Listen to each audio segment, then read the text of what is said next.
চাচা একটা মাছ পাইছে। চাচা ভালো ঠাসেন ঠাসেন ভালো ঠাসেন। কি মাছ?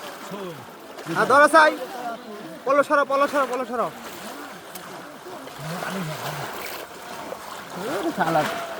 চাচা কিন্তু আর একটা মাছ পাইছে, একটা লোয়ারি পাইছে, আবার লওলা একটা শৈল আবার পাইছে। দেখা যাক কি হয়।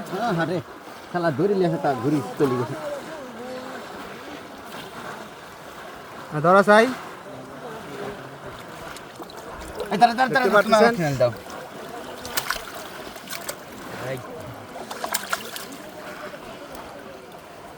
আচ্ছা তোমার হ্যাঁ চাচা দুটো মাছ পাইছে, একটা শৈল একটা লওলা। দাম ভালো কোনটা দি চাচা আর একটা তো মাছ পেলেন, আপনার আরো ভালো লাগছে নাকি? যাক দুটো পাইছে।